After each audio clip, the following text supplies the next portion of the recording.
Bonsoir à tous et bienvenue dans Chaque Voix compte sur LCP. Nous sommes ensemble pour une heure de décryptage et de débat en direct de l'Assemblée nationale avec à mes côtés ce soir Lou Fritel, journaliste à Paris Match. Bonsoir Lou. Bonsoir. Et Laurent Guimier est là aussi. Bonsoir Laurent. Bonsoir Adeline. Tout va bien ?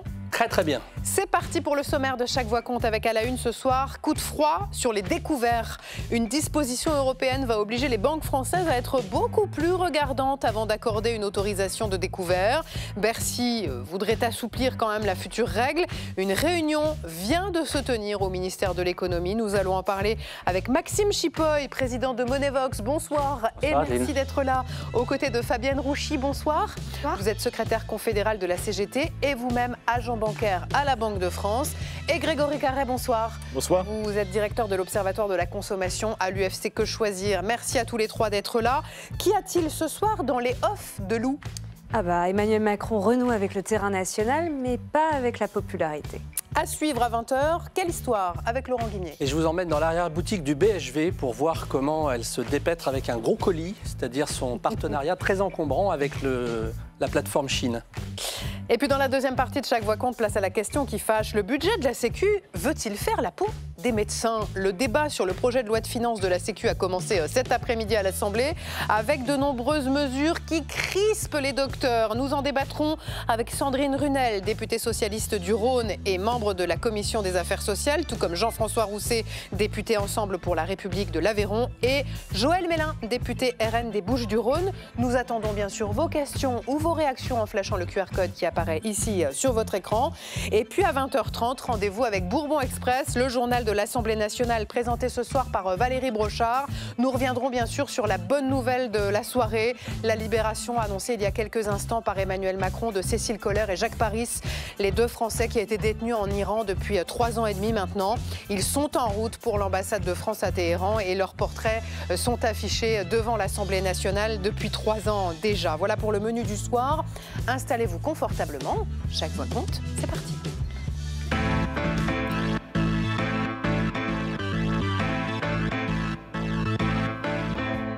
C'est l'un des piliers de la relation bancaire. Le découvert autorisé concerne 3/4 des clients des banques. Ils ont le droit d'avoir un solde négatif sur leur compte sans que cela déclenche des incidents de paiement. Mais ça va changer parce qu'une directive européenne impose de mieux encadrer cette pratique et ça fait bondir aussi bien les banques que les consommateurs, à tel point que le ministre de l'économie, Roland Lescure, a réuni cet après-midi banques et associations pour essayer de les rassurer dans le ministère de l'économie. 2 minutes pour comprendre ce soir avec Dario Bergogno.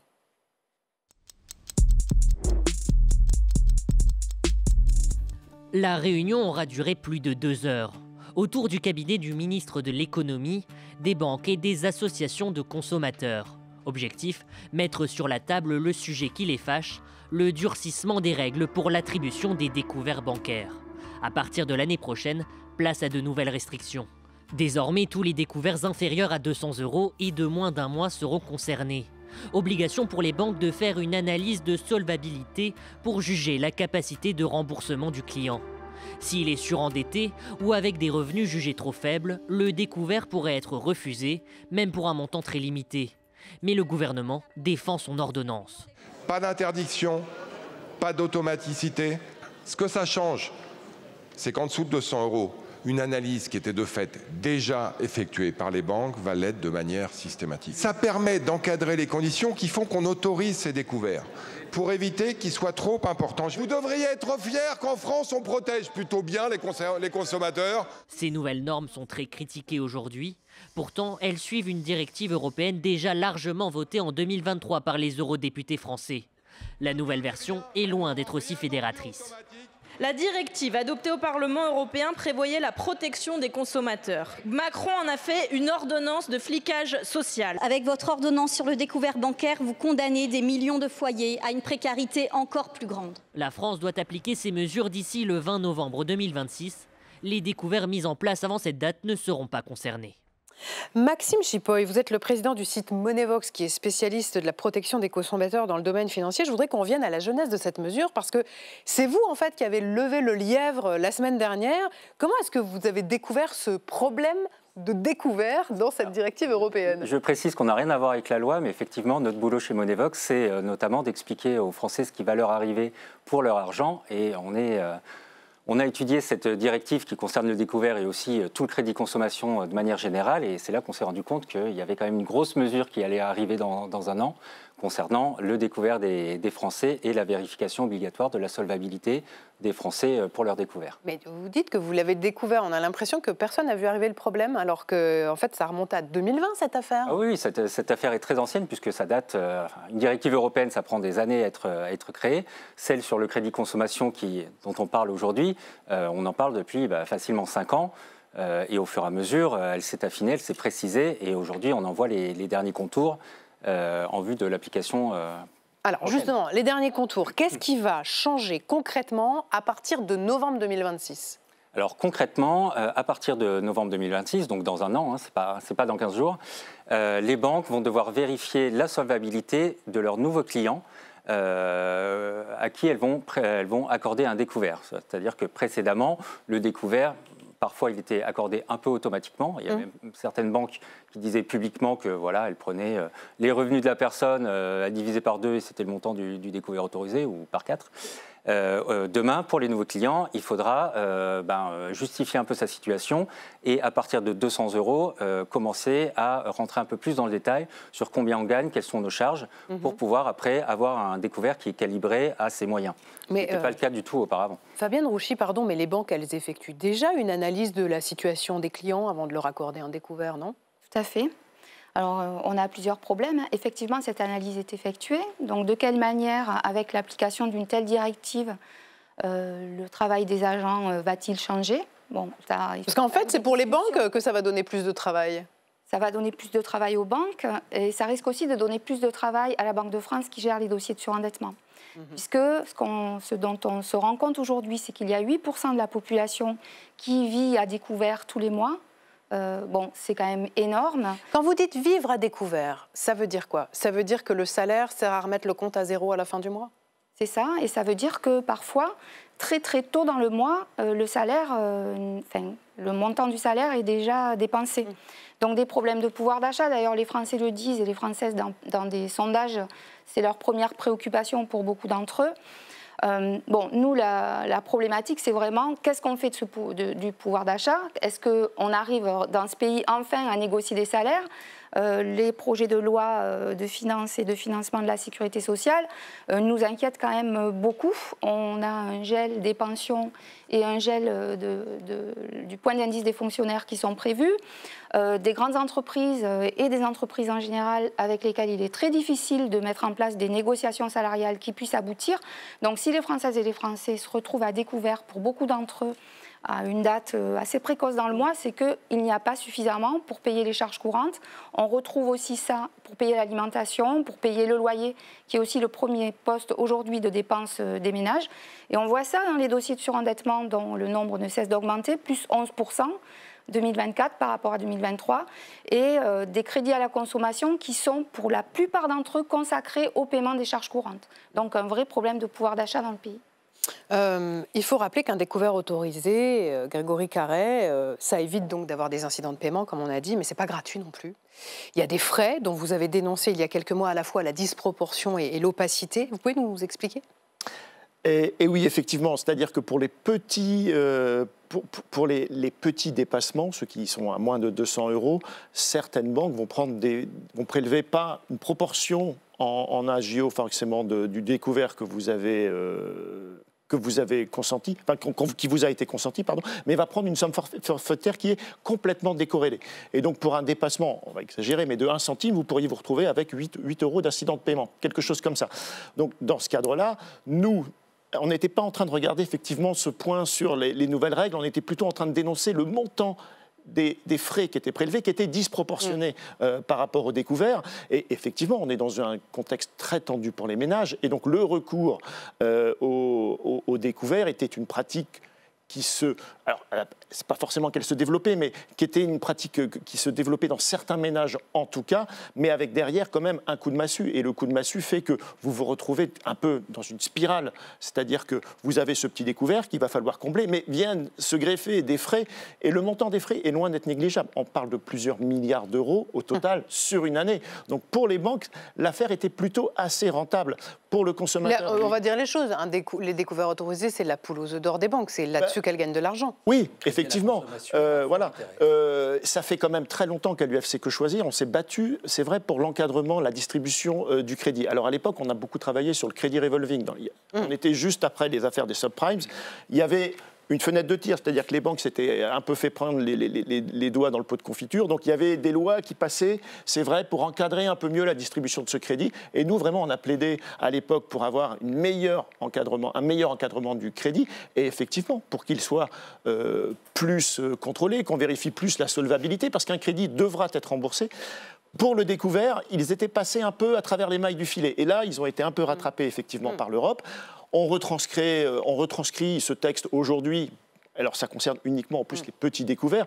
Tout le monde a l'air de le découvrir. Alors c'est vrai que les gens n'ont peut-être pas été tous très attentifs, mais c'était un peu la suite logique de ce qui était attendu. Il va falloir être quand même très vigilant, hein, mais aujourd'hui, à l'UFC Que Choisir, d'encadrer quand même la distribution du crédit, c'est quelque chose qui est plutôt souhaitable, parce qu'on a vu quand même beaucoup de dérives avec des ménages qui ne s'en sortaient pas, qui étaient dans une spirale du surendettement. Peut-être pas forcément avec les petits découverts, mais donc dans ce cadre-là, c'est normal que le crédit soit un peu plus encadré. Après, il faut regarder les dispositions, effectivement, et il faut vérifier véritablement qu'il n'y ait pas des gens qui se voient interdits complètement de découvert, parce qu'ils en ont quand même besoin, certains, pour vivre. Maxime Chipoy, pourquoi s'attaquer aux découverts de moins de 200 €? Parce que spontanément, on se dit que ce n'est pas forcément ceux-là qui posent le plus de problèmes. Oui, alors déjà, je voulais rappeler que le découvert autorisé, ça coûte cher aux consommateurs, mais ce qui coûte le plus cher, c'est surtout les découverts non autorisés. Oui, c'est quand on dépasse. Et là, c'est vraiment le flot de frais d'incident. Et en termes de revenus globaux pour les banques, celui-là est beaucoup plus rentable. Pourquoi on s'attaque à ça aujourd'hui? C'est qu'en fait, la directive qui est en train d'être passée en application, elle concerne le découvert, mais elle concerne aussi tout ce qui, auparavant, passait sous le radar de la réglementation et constituait d'une manière ou d'une autre un crédit. Donc c'est le cas du découvert, qui est un crédit, mais qui n'a jamais été considéré comme tel. Et c'est pour ça qu'on avait ces minimums forfaitaires d'ajout qui, en fait, explosaient tous les compteurs. Et ça ne sera plus le cas. Donc là encore, c'est un aspect positif de cette nouvelle réglementation. Mais il y a aussi les mini-crédits qu'on voit fleurir ces derniers temps sur Internet. Oui, on va en parler, d'ailleurs. Les paiements en X fois sans frais, qui sont aussi des formes de découvert, ou la location avec option d'achat, qui est aussi une forme de crédit. Et tout ça, ça passait sous le radar, et c'était le cas aussi des plus petits découverts. Ça passait sous le radar, c'est-à-dire que ça ne faisait pas partie des charges d'un foyer quand il négocie ce qui lui reste à vivre. La réglementation qui voulait qu'avant de faire un crédit, la banque ou l'établissement de crédit vérifie que vous ayez les moyens de rembourser ce crédit ne s'appliquait pas, parce qu'on estimait que c'était des petits montants et des durées très courtes, mais qui avaient quand même un coût important pour beaucoup de consommateurs. Je voudrais qu'on accueille Gabrielle Catala, députée La France Insoumise du Val d'Oise. Elle est en direct avec nous depuis la salle des 4 colonnes. Merci d'être là. On voulait vous avoir ce soir parce que LFI a lancé une pétition qui a déjà recueilli un peu plus de 50 000 signatures ce soir. Son intitulé vous a d'ailleurs été reproché. Roland Lescure vous accuse de fake news parce que vous avez appelé cette pétition « Non à l'interdiction des découverts bancaires ». Or, il ne s'agit pas d'une interdiction, mais d'un encadrement. Alors ça, c'est ce que M. Lescure raconte, mais lorsqu'on regarde les règles qui entourent cette nouvelle disposition qui est passée en catimini par une ordonnance de M. Macron, elle va encadrer les découverts inférieurs et supérieurs à 200 €. Et pour plus de 200 €, je vais donner un exemple. Si vous êtes avec des revenus à 2 000 € mensuels, la banque maintenant aura la faculté de regarder toutes vos charges fixes, c'est-à-dire loyer, facture de gaz, d'électricité, facture d'abonnement téléphonique. Et si ces charges dépassent 30% de votre revenu, soit 600 € environ pour un revenu de 2 000 €, 650 €, pardon, eh bien, le découvert sera de fait interdit. Ce sera encore pire pour les personnes au SMIC, puisque le SMIC est à 1 420 € net dans notre pays pour un temps plein. 30% des charges, ça représente 430 €. Et je crois que pour toutes ces personnes-là, le découvert sera aussi interdit. Je rappelle qu'en France, les Français, en moyenne, ont des charges fixes, des dépenses obligatoires, des dépenses contraintes, en moyenne à 1 130 € mensuels. C'est-à-dire quand on compte tout ce qu'on doit dépenser en termes de factures, de nourriture, de carburant pour aller au travail, de loyer, de frais pour ses enfants. Et pour toutes ces personnes-là, donc, la transformation du découvert en crédit de la consommation les plongera davantage dans la précarité. Maxime Chipoy, le président de Monevox, voudrait vous poser une question, Gabriel Catala, allez-y. Non, je ne voulais pas poser de question, je voulais faire une remarque. Je pense qu'il y a une confusion en fait entre les charges du ménage, qui sont évidemment vérifiées, évidemment pour l'instant ce n'est pas le cas, mais qui seront vérifiées lors de l'octroi du crédit, et cette histoire de 30%. Les 30%, en fait, c'est le taux d'endettement maximum qu'une banque peut tolérer. Aujourd'hui, elle n'a pas le droit, sauf très rares exceptions, de dépasser ce taux-là. Donc une personne qui a 2 000 € de revenus, si elle n'a pas de crédit, pourra quand même avoir un découvert de 600 €. Ça n'a rien à voir avec les charges fixes. Le loyer est pris en compte dans ces dépenses. Oui. Que ce soit un crédit immobilier de charges de crédit, ou un loyer, c'est la même chose pour les banquiers pour un crédit à la consommation. Effectivement, ça pourra rentrer dans les... Notamment, si vous voulez prendre un crédit immobilier, si vous avez un découvert, ça rentrera dans leur charge. Et inversement, si votre crédit immobilier dépasse les 30%, vous ne pourrez pas avoir de découvert. Mais encore une fois, on ne fait qu'appliquer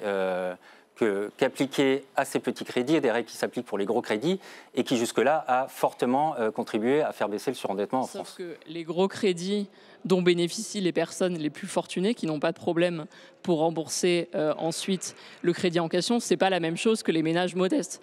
Je rappelle que 22% des Français sont à découvert le 16 du mois et que ce sont toujours les mêmes, les étudiants, les jeunes en général, les familles monoparentales, les locataires et les classes populaires en général. Et donc c'est ces personnes-là qui vont davantage plonger dans la précarité. Et si on regarde d'ailleurs certaines données d'instituts de statistiques, on se rend compte que le montant du découvert mensuel a augmenté en moyenne chez les Français depuis l'arrivée de M. Macron, comme le fait que les inégalités n'ont jamais été aussi hautes depuis 1970, ou encore que 1,2 million de personnes ont basculé dans la pauvreté depuis 8 ans. Et c'est donc ces personnes-là qui seront ciblées. Nous avons, je crois, eu bien raison de déceler et de montrer au grand public que cette directive s'appliquera, qui a été transposée ou plutôt surtransposée par une ordonnance, s'appliquera en novembre 2026 parce que la grande majorité des Français, avant que nous en discutions, ne le savaient pas. Alors, ce qui est fou quand même, Gabriel Catala, pardonnez-moi, mais c'est qu'au Parlement européen, l'ensemble des groupes ont voté en faveur de la mesure, dont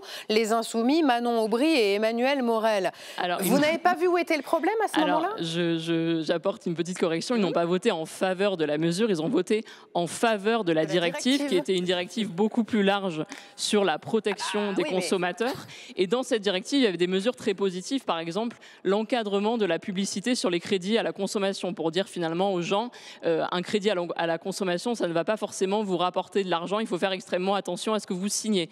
Oui, mais c'est comme quand vous votez un budget, Gabriel Catala, vous votez l'ensemble des mesures qui sont à l'intérieur. Non, madame, parce qu'ensuite, à l'Assemblée nationale, il y a eu un projet de loi qu'on appelle DADU, c'est-à-dire un projet de loi qui est un fourre-tout de mesures européennes qu'il faut transposer.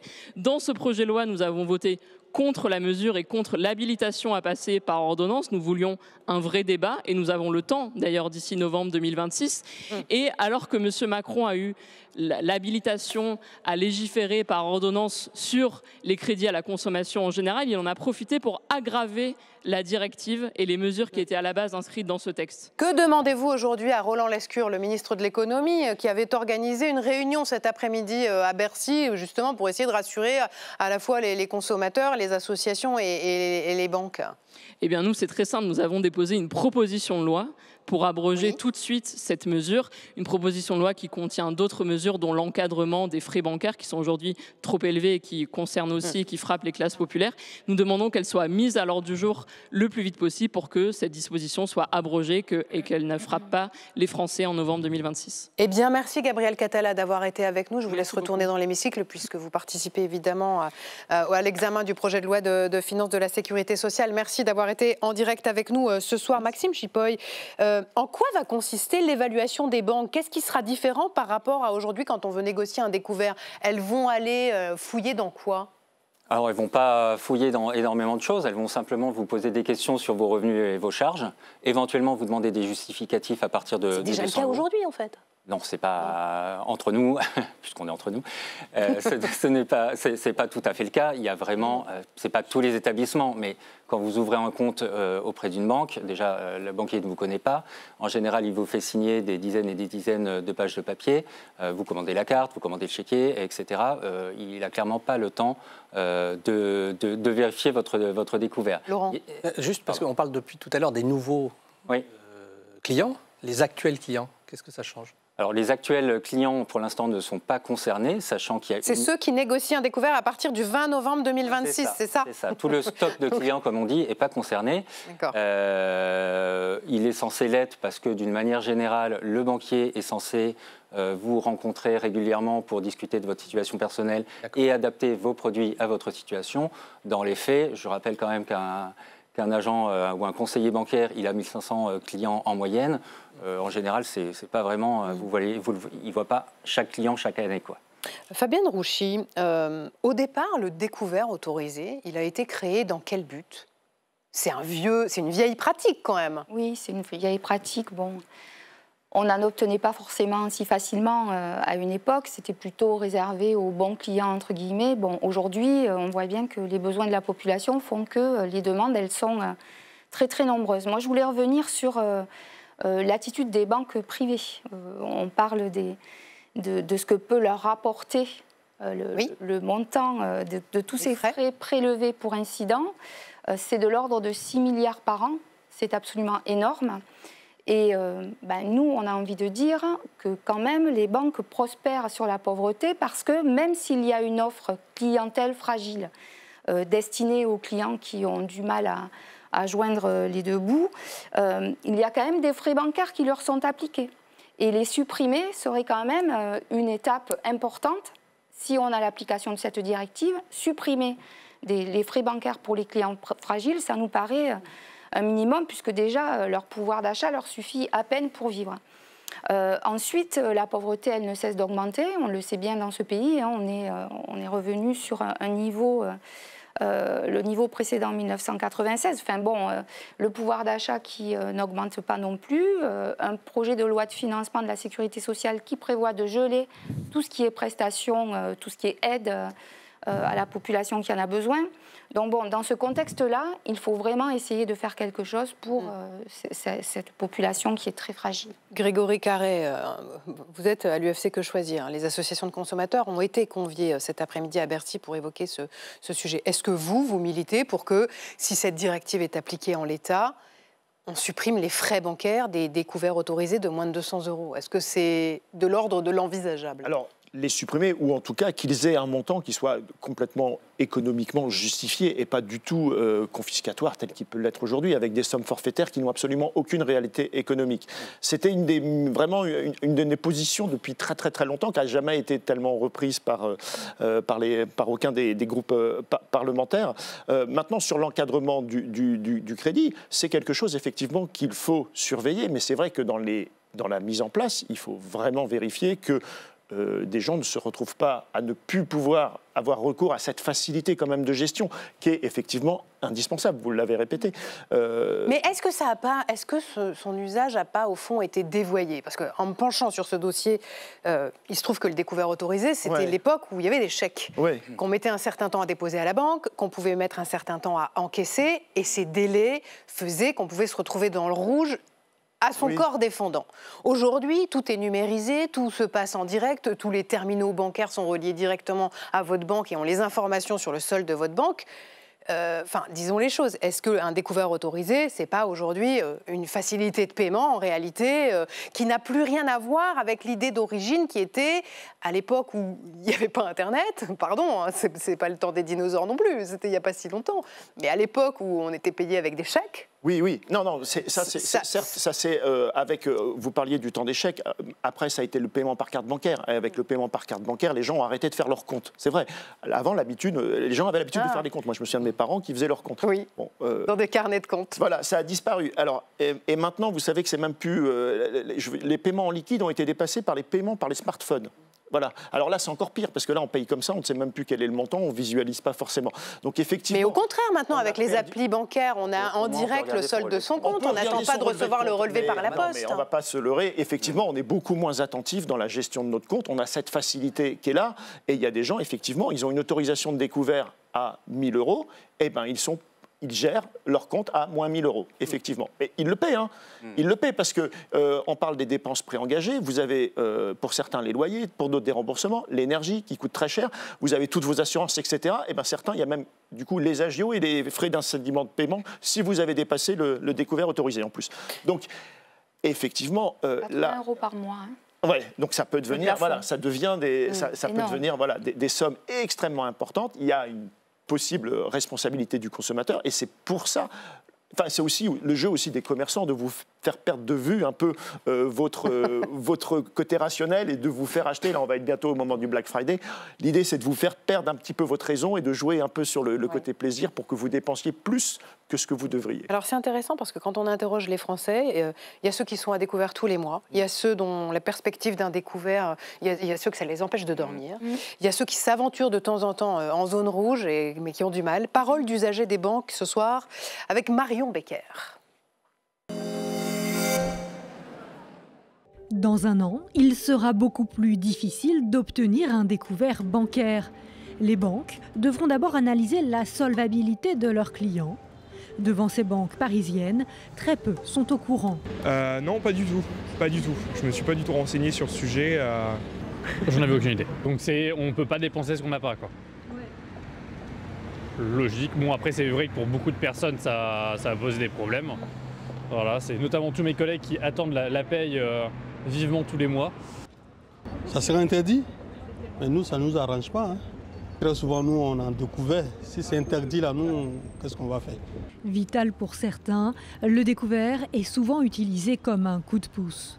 Ouais, ça m'arrive de temps à autre, mais je fais très attention. Les petits budgets, les personnes qui n'ont pas des revenus réguliers, surtout aussi, qui vont être pénalisées.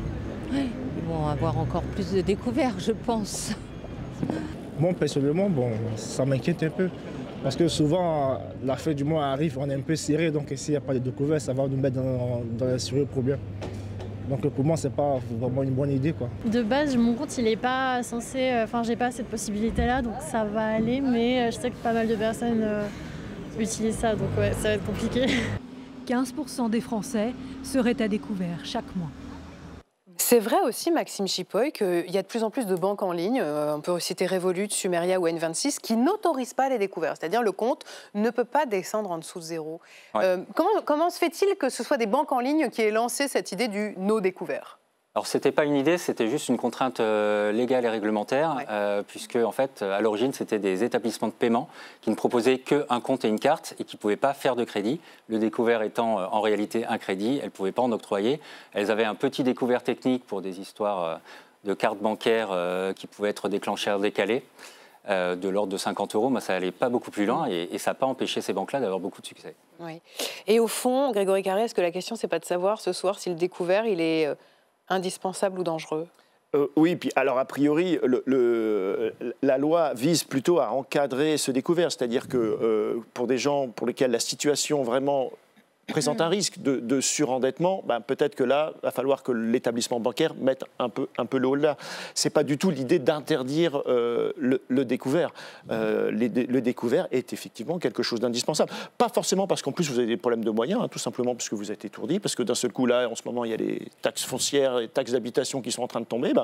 Il peut arriver qu'à un moment donné, là, ça devienne, d'un seul coup, très, très difficile. Donc ça peut être une souplesse, mais ça ne doit pas être une façon, effectivement, de gérer ses comptes. Ce n'est pas durable pour les consommateurs.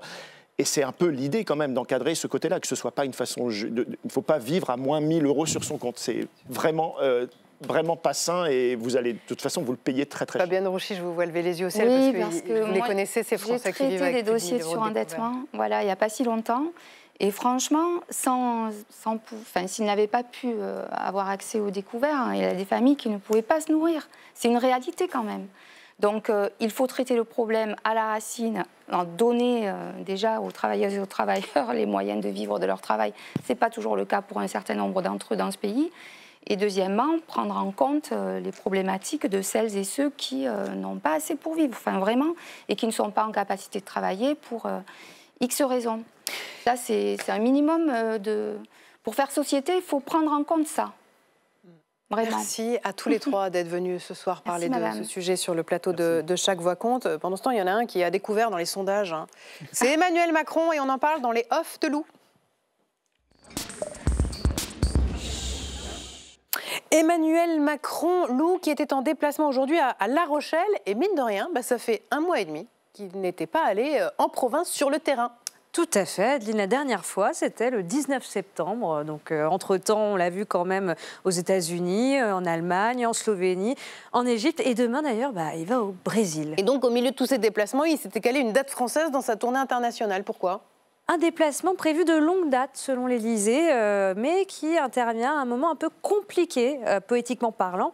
On va y revenir. Alors tout d'abord, Emmanuel Macron a vu des jeunes à Rochefort dans un échange type grand débat qu'il affectionne particulièrement. C'était pour parler de réseaux sociaux, mais surtout, c'était la 20e édition des Assises de la mer. Emmanuel Macron est un habitué, c'est la 4e fois qu'il y va. Je vous propose de l'écouter. Il n'annonce rien, mais il y a quelques petites choses à souligné dans ses propos. Et c'est un très mauvais combat que d'opposer le renouvelable au nucléaire. Le tout renouvelable ne marche pas. On ne rend pas un pays plus heureux quand on empêche ses champions d'aller conquérir de nouveaux marchés. D'aller conquérir de nouveaux marchés. Vous avez bien compris, c'est des attaques directes contre la représentation nationale et les taxes qui ont été votées ces derniers temps, mais aussi contre les politiques anti-énergie renouvelable du Rassemblement national et de LR, son nouvel allié. Alors ça, c'est pour l'explication officielle de ce déplacement à Rochefort et à La Rochelle, mais est-ce qu'il y a une raison plus officieuse, Lou ? Bien sûr. Tout à fait, il y a toujours des raisons un peu plus officieuses en politique. Emmanuel Macron, il est au plus bas dans les sondages. Regardez, il s'affiche à l'écran. C'est un sondage Le Figaro Magazine qui date du 30 octobre. 11%. 11%, c'est le record d'impopularité de François Hollande en septembre 2016. Et le parallèle a son importance. Pourquoi ? Parce que Emmanuel Macron, sa hantise depuis 2017, c'est de rejoindre son mentor politique dans ses affres d'impopularité. Mais quel rapport avec La Rochelle ? Un déplacement, ça a déjà fait remonter un président dans les sondages ? Si c'était une solution efficace, ça se saurait, on en ferait plus. On leur recommande. Oui. Mais ce serait plutôt même une prise de risque. Je vous rappelle par exemple Nicolas Sarkozy, qui en 2011 s'était fait prendre violemment par le col, c'était dans le Lot-et-Garonne, ça s'affiche à l'écran d'ailleurs, ou encore Manuel Valls en 2017, alors lui c'était en marge d'une visite en Bretagne pendant la primaire de la gauche, et Emmanuel Macron lui-même qui s'était fait gifler en 2021 dans la Drôme, toujours intervenant, toujours à la fin de mandat, on remarquera. Ces occurrences restent rares. En général, vous tombez plutôt sur des fans et pas très souvent sur des fosses hostiles, cela grâce à de bons services de sécurité. Oui, qui tiennent à bonne distance les opposants éventuels lors d'un déplacement. Mais ce que vous voulez dire, c'est qu'Emmanuel Macron, il cherche à se consoler en fait en allant au contact ? Non plus, il cherche plutôt à se faire plaisir parce qu'Emmanuel Macron, il sous-estime le désamour que les Français lui portent. Et c'est quelque chose qui frappe ses visiteurs du soir. Ils sont stupéfiés. Les mots qui reviennent aux journalistes le plus souvent de leur part, c'est la déconnexion, la solitude, le déni dans lequel il se place. Il prend une demande de selfie pour un blanc-seing politique, dit l'un. Il témoigne aussi, cette même source témoigne aussi d'une certaine frustration de la part du chef de l'État. Il n'en peut plus de voir son bilan détricoté par l'Assemblée nationale. En fait, si le président de la République a dit à certains proches qu'il était prêt à lâcher le manche sur la politique nationale, lâcher le manche. il l'a apparemment dit en tout cas, lâcher la politique nationale, et son déplacement d'aujourd'hui, il montre plutôt l'inverse. Un parlementaire, chef d'un groupe parlementaire, me disait il ne peut pas s'en empêcher. Si on veut comprendre en fait Emmanuel Macron, il faut bien avoir les choses à l'esprit. Il est obsédé par son héritage présidentielle et au point d'être suivi en permanence par une caméra pour une société de production afin qu'il y ait un documentaire sur lui qui sera diffusé après son mandat actuel.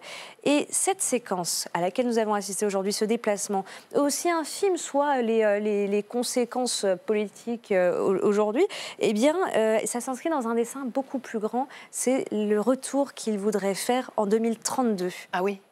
Eh bien. Merci, c'était les off de Lou. Je vous remercie à nouveau tous les trois d'être venus parler ce soir de surendettement et de découvert autorisé. On va rester un peu dans le même thème dans un instant. On va parler du foyer qui vit le plus à découvert dans ce pays, c'est l'État.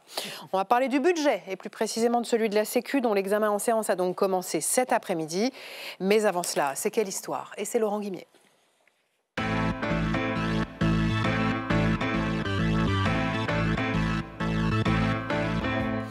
Et ce soir, Laurent, vous décortiquez la communication de crise du BHV depuis l'annonce de son partenariat avec Shein, le géant chinois de la fast fashion. Oui, Adeline, le sujet est partout. On en a parlé d'ailleurs dans Chaque Voix compte il y a quelques jours. Alors je résume en 2 phrases cette polémique. Le grand magasin parisien ouvre demain dans ses murs le premier espace de vente physique de la plateforme chinoise. Alerte générale, le loup est dans la bergerie. Et comment le BHV se défend-il? Eh bien, du 1er octobre, date de l'annonce, jusqu'à il y a quelques heures, la meilleure défense, c'était l'attaque. Temps 1, la direction annonce le partenariat avec Shein et le justifie avec un argument central, massu. Le monde a changé. Si Shein aide les centres-villes, allons-y. Temps 2, on en rajoute ce week-end avec cette immense publicité sur la façade du BHV. Le propriétaire Frédéric Merlin pose avec Donald Tang, le directeur exécutif de Shein, avec ce slogan provocateur que vous voyez. Le slogan est « l'affiche qu'on n'aurait pas dû faire ». Temps 3, Monsieur Merlin, l'homme sur la photo, en rajoute une couche dans une tribune sur Instagram. Je cite « Au BHV, nous préférons le commerce qui se fait sur le terrain plutôt que dans les médias. Je ne méprise pas les millions de Français qui apprécient Shein. Je refuse de céder à la bien-pensance qui croit détenir la vérité.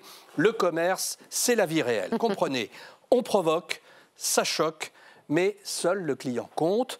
Ça me rappelle au fond les pubs Benetton, vous vous souvenez, dans les années 80-90. Le mantra du couturier italien, c'était, permettez-moi l'expression, choquer le média pour séduire le bourgeois. Pendant des décennies, Benetton a choqué pour se faire connaître et donc pour vendre. Et tout cela, c'était avant la polémique sur les fameuses poupées pédopornographiques que Shein est accusée d'avoir proposées à la vente sur sa plateforme. Tout à fait, Adeline. Et cette information, alors d'ailleurs qui au passage ne tombe pas du ciel, comme par hasard à 3 jours de l'ouverture. Jamais de hasard. Non plus être totalement comme ça ignare. Cette information a fait le tour du monde en quelques heures, on le voit sur les sites internet du monde entier. Et là, au fond, et depuis quelques heures seulement, je pense que le BHV est réellement dans le dur de sa communication de crise. La provocation n'est plus possible. Regardez le candidat écologiste à la mairie de Paris, M. Béliard, qui juxtapose la photo du PDG du BHV et la promotion de pratiques pédocriminelles. Là, on bascule dans toute autre chose.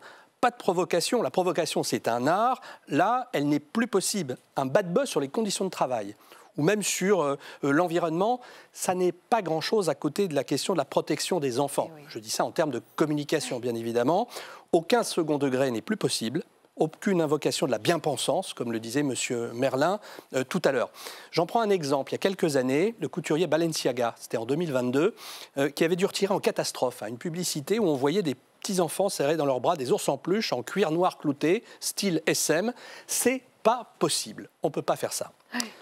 Combien de temps cette défense va-t-elle...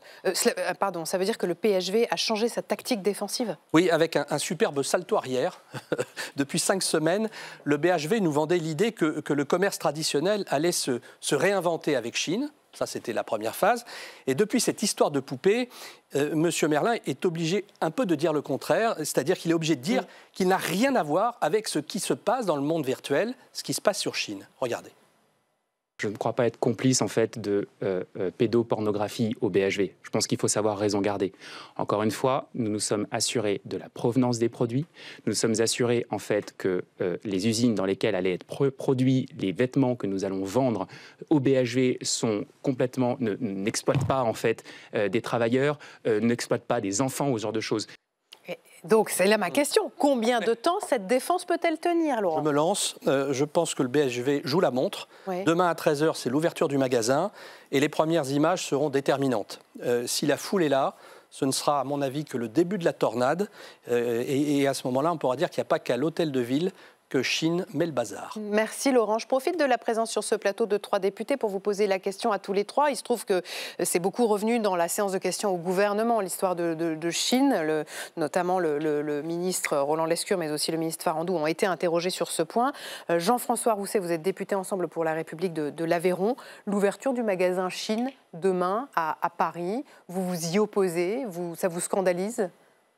Ça m'interpelle et ça me scandalise parce qu'effectivement, on voit la puissance des réseaux sociaux et qui peut même participer à la promotion d'un magasin qui, a priori, devrait apporter un certain confort pour les gens qui ont des pouvoirs d'achat limités. Moi, ça m'interpelle parce que je suis grand-père, j'ai 2 petites filles, un petit garçon, et je me dis que les images que j'ai vues, ça pourrait être mes petites filles, et avec toute l'horreur et tout l'imaginaire que ça comporte. Sandrine Runel. Alors, c'était déjà un scandale de se dire qu'à Paris, en France, le magasin Chine allait s'installer et donc du coup allait encore une fois pouvoir être rendu accessible à encore plus grand nombre. Et là, je crois qu'on est au scandale de trop. C'est déjà de la mauvaise qualité, c'est déjà des produits qui sont faits dans des conditions qu'on est beaucoup à dénoncer. Et là, aujourd'hui, on voit que les produits ne sont même plus contrôlés et qu'ils mettent en danger nos enfants, la morale aussi de notre pays. Donc oui, je pense que véritablement, il faut stopper ça avant demain 13h. Joël Mélin. Mais pareillement, évidemment. Déjà, Chine, c'est un modèle économique qui non seulement interpelle, mais pose d'énormes problèmes pour l'économie européenne en général et française en particulier. L'éthique qui est derrière ce modèle économique nous pose vraiment des grands soucis. Au titre d'une pensée souverainiste, c'est tout à fait impensable. Et l'éthique n'a plus de limite. On peut vraiment la brader. Et là, vraiment, d'avoir découvert cet épisode-là, c'est vraiment, je crois que ça devrait sceller le problème. Qu'on se pose encore la question est étonnant. On n'a pas fini d'en parler. On passe à la question qui fâche.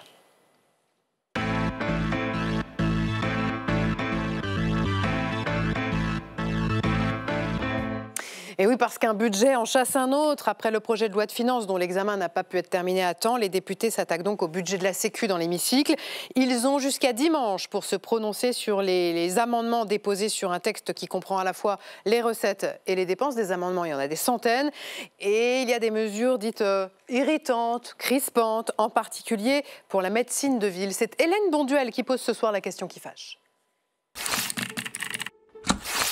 La question qui fâche ce soir est une pilule difficile à avaler pour les médecins. Il faut freiner les dépenses de l'assurance maladie de 7,1 milliards d'euros.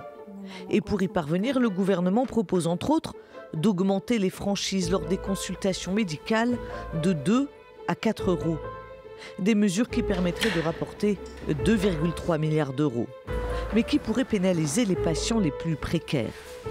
Les arrêts de travail sont également dans le viseur. Leur indemnisation a atteint plus de 10 milliards d'euros en 2023. Le gouvernement veut ainsi limiter les arrêts maladie à 15 jours en cabinet médical. Au-delà, le médecin devra justifier cet arrêt, sinon il pourrait payer une sanction. Une hérésie pour cette médecin généraliste. C'est aujourd'hui des médecins qui devraient verser de l'argent à l'assurance maladie parce que leur arrêt de travail ne répondrait pas aux objectifs. Plutôt que d'avoir un système de sanctions, avoir un système d'accompagnement prenant en compte la situation globale des patients. Pour ce problème de remise dans l'emploi, en partenariat avec le milieu de l'entreprise. Haro aussi sur les consultations des médecins non conventionnés, c'est-à-dire ceux qui dépassent les tarifs de la sécurité sociale. L'État prévoit de taxer ces dépassements d'honoraires qui, depuis 2019, ont augmenté de 5% chaque année. Cela pourrait rapporter plus de 200 millions d'euros de recettes. Mais même le rapporteur général du budget de la sécurité sociale est sceptique. Il n'y aurait pas, sur certains actes, des dépassements d'honoraires si les actes avaient été revalorisés. Le risque massif est surtout de quitter les tarifs maîtrisés. Alors la question qui fâche ce soir, la voici. Ce budget 2026 cible-t-il particulièrement les médecins ? Et je vais vous poser la question à tous les 3. Le syndicat MG France pose la question plus directement, en mode plus provocante sans doute. Qui veut la peau du médecin généraliste dans ce projet de budget de la Sécu pour 2026 ? On a entendu plusieurs mesures assez crispantes pour chaque camp. Jean-François Rousset, est-ce que les médecins ont raison d'être inquiets de ce budget ? Les médecins ont raison d'être inquiets de la situation actuelle, parce que la situation de la sécurité sociale est préoccupante. Si on veut maintenir le niveau de prestation, si on veut continuer à soigner les malades tels qu'ils le méritent, il faut trouver des financements. Et il faut aussi avoir une idée majeure qui consiste à dire 1 euro dépensé pour la santé doit être bien dépensé. Voilà. Moi, je fais partie de ceux, et mon groupe le dit assez facilement, qu'il est possible sans doute de soigner aussi bien les Français, peut-être mieux, en étant plus pertinents et plus efficients sur les soins. Donc ça passe par des mesures qui peuvent parfois irriter les médecins, mais aussi irriter les usagers, irriter l'ensemble des Français, parce que on est devant un mur. Voilà. Il faudra donc que chacun prenne sa part de responsabilité, et on en reparlera sans doute par rapport aux mesures qui sont dans le PLFSS. Sandrine Runel, Sébastien Lecornu avait annoncé vendredi que le gouvernement serait favorable au dégel du barème et des pensions de retraite, également à la hausse de l'ONDAM, l'objectif de dépenses de l'assurance maladie pour les hôpitaux. Vous avez conscience qu'il va, une fois obtenu ces points qui étaient des irritants particuliers pour le Parti socialiste, est-ce que vous allez chercher à obtenir d'autres choses, ou est-ce que vous allez quand même accepter certaines des mesures de ce budget qui sont un peu crispantes et pour les patients et pour les médecins ? Moi, je dirais quand même une première chose, c'est que ce PLFSS et ce budget de la sécurité sociale, il en veut surtout aux malades et aux assurés. C'est eux quand même qui vont être les premiers à en pâtir et qui vont souffrir des mesures, si évidemment on les laisse aller jusqu'au bout, et ce n'est pas notre intention. Mais vous parliez dans le reportage du doublement des franchises. Ça vient évidemment sur le compte des patients, des malades, des assurés. Et donc ce qu'on voit quand même, c'est qu'il y a cette volonté d'aller forcément contrôler les mauvais malades, ceux qui abuseraient, de la même manière que la question de limiter les arrêts maladie. C'est aux médecins de définir la durée de la maladie. Alors, on va y venir, mais sur les franchises médicales, par exemple, donc, le projet de financement de la sécurité sociale propose un doublement des franchises médicales qui seront donc passées de 1 à 4 euros par consultation en 2 ans. Ça, typiquement, vous rejetez ? Bien sûr qu'on s'y oppose. C'est encore une fois faire payer les patients. Joëlle Mélin, sur les franchises médicales. Elles sont intolérables. Elles sont intolérables parce qu'il y a un élément, c'est ce que j'ai dit dans ma DG tout à l'heure, qui n'est pas pris en compte, c'est la gestion même des 666 milliards. Que l'on s'occupe de savoir qu'il y ait des dépenses qui ne soient pas injustes, c'est normal. Qu'il y ait des recettes qui soient efficaces et que tout cela soit bien utilisé, nous sommes d'accord. Mais encore faut-il qu'une fois que les 666 milliards sont prélevés, ils soient ensuite bien gérés. Que se passe-t-il ? Et là, il nous faut maintenant, et c'est pour ça qu'on a pu l'annoncer tout à l'heure, le Rassemblement national et Marine Le Pen ont utilisé leur droit de tirage pour faire une commission d'enquête sur les comptes de la sécurité sociale, parce qu'il n'est pas normal que ce soit toujours, comme le dit ma collègue, que ce soit les personnes qui sont en intermédiaire entre les usagers de santé et l'administration dans la branche maladie, donc les soignants, ou dans la branche autonomique, c'est les prestataires de l'autonomie et de la dépendance, qui soient touchés, et en ricochet bien évidemment, et les patients et ceux qui bénéficient des soins de la caisse autonomie. Il faut impérativement que tout cela soit fait dans des bonnes conditions. Alors s'il y a de l'abus et du mésusage, tout à fait d'accord de le vérifier, mais pour autant, il faut que les 666 milliards soient pistés.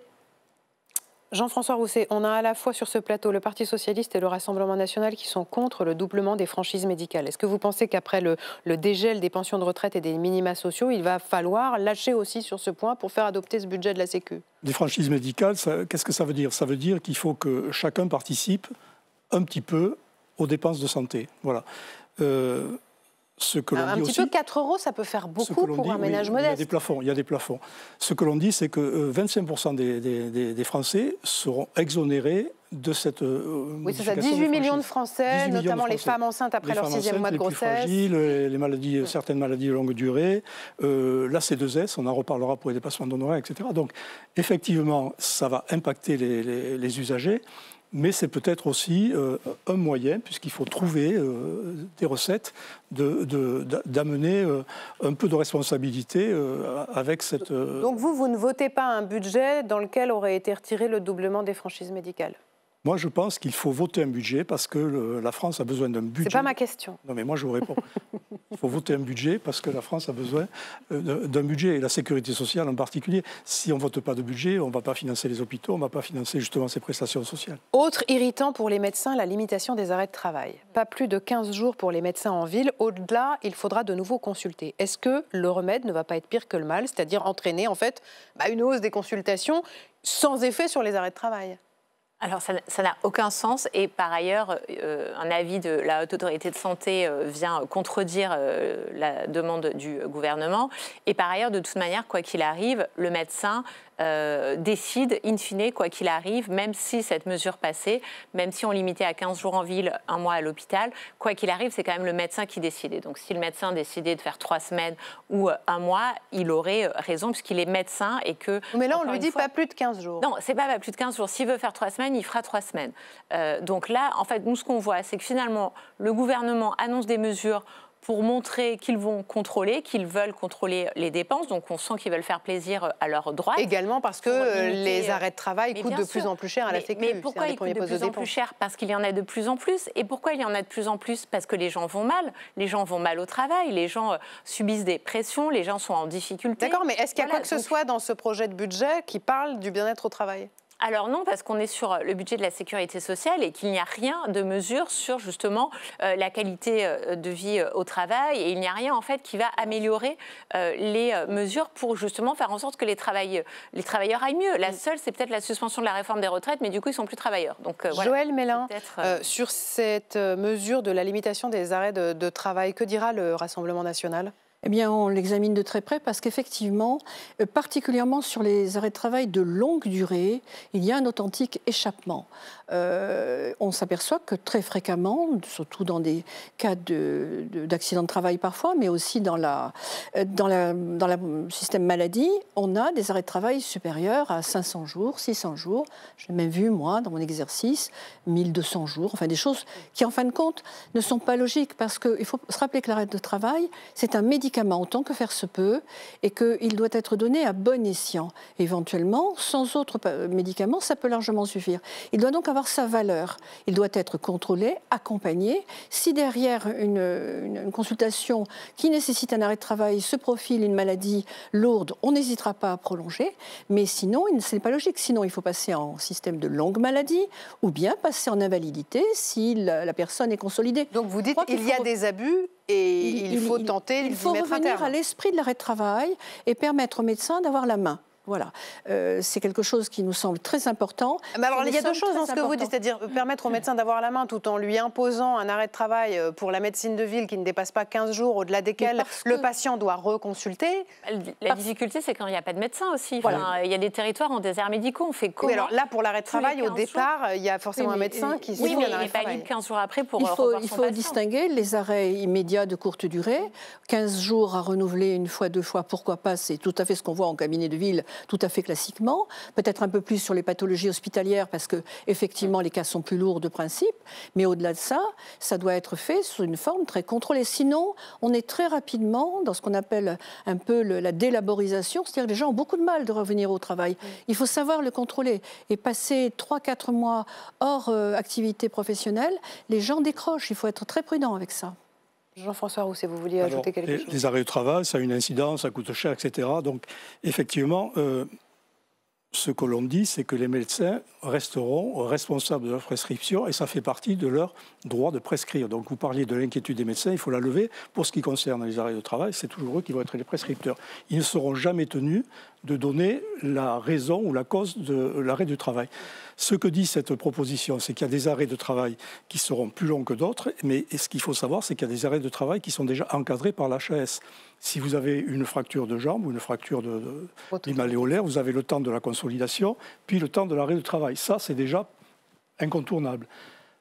L'idée de cette proposition, c'est de dire qu'il y a des arrêts de travail de longue durée et qu'il faut permettre à un médecin de réévaluer la situation pour savoir s'il faut assez tôt confirmer l'arrêt de travail, le prolonger ou l'arrêter. Parce que, comme on le dit de plus en plus souvent, et c'est vrai depuis la Covid, il y a des gens qui sont en arrêt de travail, qui ont tendance à s'isoler chez eux.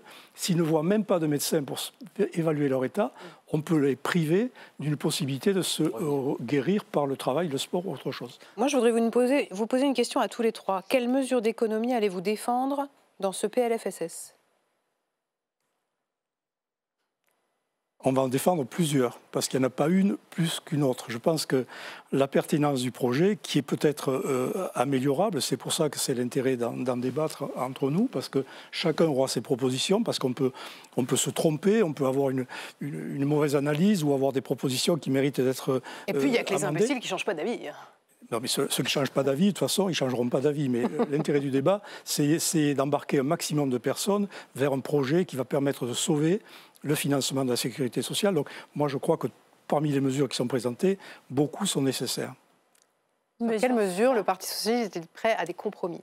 Alors, nous, ce qu'on va défendre, c'est évidemment de lever les exonérations sur les cotisations sociales, parce que c'est des pertes de recettes qui sont impensables aujourd'hui, des pertes de recettes estimées entre 17 et 18 milliards chaque année pour les comptes de la sécurité sociale. Et donc, au lieu de vouloir faire des économies sur le dos des assurés, sur le dos des plus pauvres, eh ben, voilà, allons éviter ces exonérations, la politique de l'offre de la Macronie depuis 8 ans. Joëlle Mélin. Je crois qu'il n'y a pas de mesure phare que nous allions défendre plutôt qu'une autre. C'est un principe général, on l'a toujours dit.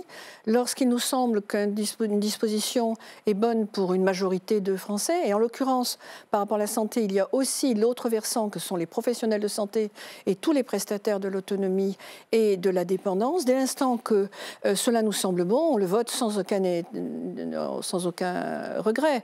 Inversement, dès l'instant qu'on sent que ça peut être contre-productif, il y a beaucoup de mesures qui ressemblent à des fausses bonnes idées, donc il faut toujours s'en méfier. Et puis tous les effets de bord que tout le monde connaît, il faut donc bien réfléchir avant. Il est vrai que ce projet n'est pas complètement bien ficelé. On a du mal avec les propositions, je crois qu'on en est tous là. On a du mal avec les propositions. Sur ce point, ils sont tous les trois d'accord. On est d'accord. C'est le budget de personne, c'est le budget l'a dit. Voilà, Oui, c'est le budget de personne. Et véritablement, c'est dommage. Peut-être le temps, je ne sais, mais en tout cas, ça pose des problèmes pour arriver à avoir des positions bien tranchées. C'est difficile. Les Français vous regardent. Vous avez jusqu'au 12 novembre pour parler de ce projet de budget de la Sécu. Le 12 novembre, ce sera le meilleur pour la fin. Ce sera la suspension de la réforme des retraites. Vous restez bien là tous les trois parce que tout de suite, c'est Bourbon Express, c'est le journal de l'Assemblée nationale. Nous accueillons Valérie Brochard tout de suite.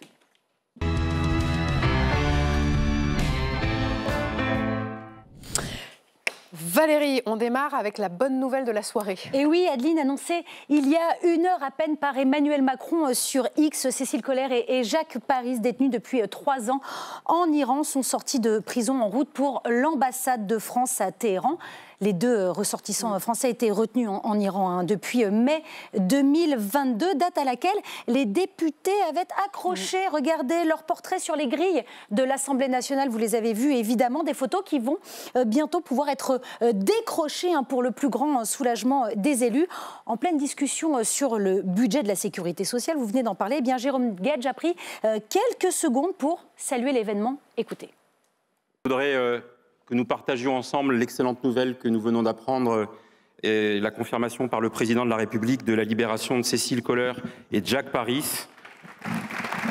Dans cet hémicycle, nous avons souvent parlé de cette attente impatiente alors que leurs photos sont au pied de la colonnade. Je pense que nous pouvons ensemble nous féliciter au nom de l'ensemble de la représentation nationale de cette excellente nouvelle et leur souhaiter un retour rapide parmi nous. Et le ministre des Affaires étrangères a précisé il y a quelques instants qu'ils vont bien et semblent en bonne santé. Mais pour Jean-Noël Barrot, le travail continue pour obtenir leur libération définitive et retrouver Cécile Collère et Jacques Paris sur le sol français. Je vous demande à tous les trois votre première réaction à la libération de Cécile Collère et Jacques Paris. C'est une très bonne nouvelle qui était attendue mais un peu inespérée en ce moment.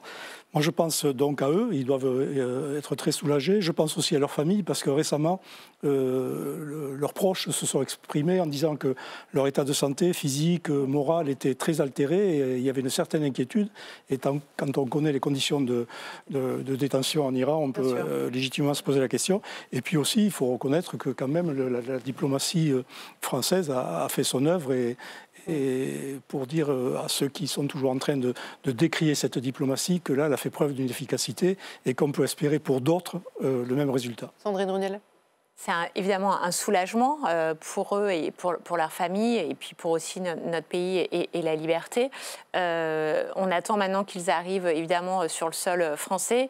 J'espère, et vous venez de le dire, qu'ils sont en bonne santé, mais j'imagine aussi quand même dans quel état aussi de souffrance psychologique ils doivent être. En tout cas, oui, c'est un soulagement aujourd'hui, et c'est aussi quand même une preuve d'espoir de se dire que la mobilisation finalement de l'ensemble de la classe politique, évidemment de la France, elle paye, et donc j'espère que voilà, ça donnera aussi peut-être un peu d'espoir aux familles d'autres otages qui sont malheureusement pas encore libérés. Joëlle Mélin. Écoutez, bien évidemment, j'apprends la nouvelle sur votre plateau. C'est beaucoup de joie parce que c'était relativement inespéré. On espère qu'ils sont quand même en relativement bonne santé. D'après ce qu'on avait appris, c'était assez précaire. Bien sûr, on sait que derrière tout cela, c'est comme les otages qu'on avait eus il y a de nombreuses années en arrière au Liban. C'est derrière la remise en forme est très très longue, si tant est qu'ils puissent la retrouver. Et effectivement, ça nous donne aussi peut-être un peu d'espoir pour Boualem Sansal et le journaliste qui sont tous les deux encore otages en Algérie. Parce que c'est vraiment être otage, qu'on le veuille ou non, c'est comme ça qu'il faut les appeler. En tout cas, ravi pour eux, pour leur famille et pour tous ceux qui ont pu les soutenir. C'est des grands moments, ça aussi. 1277 jours de détention pour Cécile Collère et Jacques Paris. Valérie, on passe maintenant à notre point agenda sur le budget. Mais oui, le gouvernement nous l'assure. Un vote d'ici le 23 novembre est envisageable. Vous en avez parlé, une hypothèse à laquelle le président de la Commission des finances ne croit, mais alors pas du tout.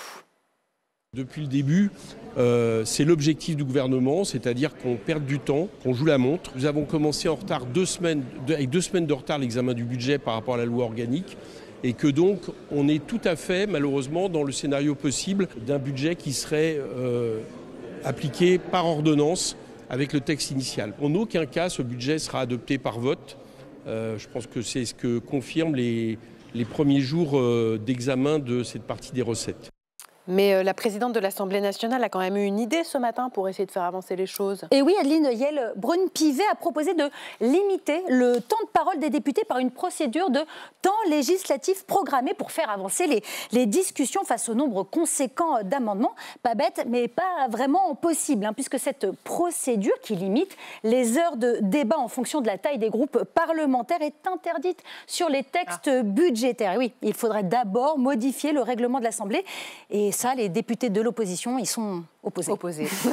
On finit, tiens, c'est pas l'heure de l'apéritif, là Si, c'est l'heure. Mais on va à la buvette ? Non. En tout cas, peut-être dans quelques temps, on ne pourra peut-être plus consommer de l'alcool. En tout cas, Adeline, à la buvette, le petit verre de whisky entre 2 votes à l'Assemblée, ça pourrait bientôt être terminé. C'est-à-dire ? Je vous explique. Emmanuel Duplessis, député écologiste du Loiret, a fait part de ses réticences dans un rapport. Regardez, il propose d'arrêter la vente de boissons alcoolisées à la buvette de l'Assemblée nationale parce que, d'après lui, la vente d'alcool sur un lieu de travail interroge beaucoup de Français. Écoutez. Moi, j'estime que c'est pas normal, d'une part, que les députés puissent, sur leur temps de travail, consommer de l'alcool, qu'elle soit directement distribuée à proximité de l'hémicycle. Et puis, je vois pas bien en quoi consommer de l'alcool et en acheter relève de frais de mandat. Alors, dans le rapport du député, on apprend que le débit d'alcool a représenté autour de 100 000 € de recettes l'an passé pour la buvette.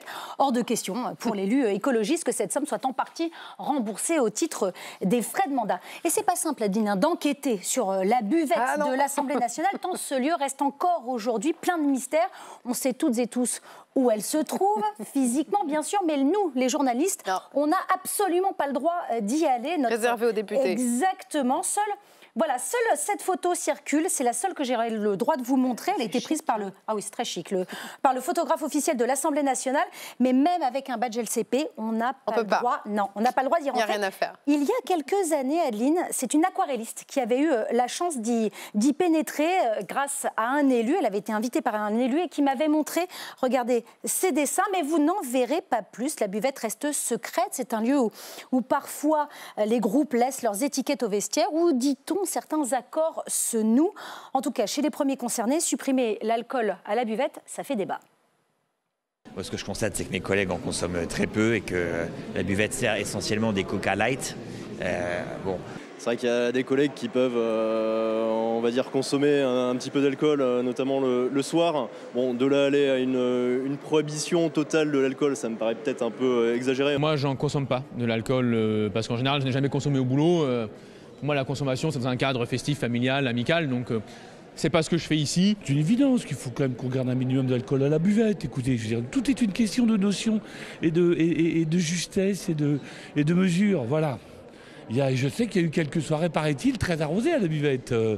Ça s'est calmé, me semble-t-il, mais ça fait partie un petit peu de la vie française, quoi. Bon, est-ce que sans alcool, la buvette est plus folle? Non, franchement, c'est... Moi, je trouve que l'excès, c'est très mauvais en tout. Moi, oui. Il y a quelques mois, on a discuté des bistrots. Vous vous en souvenez, on a discuté des bistrots. Et les bistrots, c'est les endroits où on boit de l'alcool, si on en boit trop, etc. Et en fait, l'idée, c'est que les bistrots, c'est dans nos campagnes, en Aveyron, c'est un lieu de convivialité. C'est souvent le dernier lieu... Oui, partout, pas qu'en Aveyron. Non, mais moi je parle d'Aveyron, je suis aveyronnais. Mais je peux vous dire que la buvette, c'est le bistrot de l'Assemblée. Voilà. Pour ou contre l'interdiction de l'alcool à la buvette des députés? Non, mais il y a deux choses, effectivement. L'excès n'est jamais bon. Autre chose aussi, on est en plein PLFSS, on parle des fiscalités aussi comportementales. On va vouloir aussi augmenter justement des taxes sur l'alcool. Nous, on est dans une démarche de prévention. Oui, mais moins d'alcool, c'est moins de taxes, y compris à la buvette de l'Assemblée.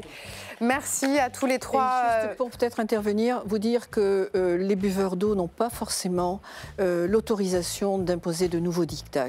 Toute chose avec modération. Bon. Et véritablement bienvenue. Merci à tous les trois. Merci à vous de nous avoir suivis. Voilà. Merci Valérie. Chaque Voix Compte revient demain en direct à 19h30. Tout de suite, c'est Jean-Pierre Gracien et Débadoc. On vous souhaite une excellente soirée. On vous dit à demain.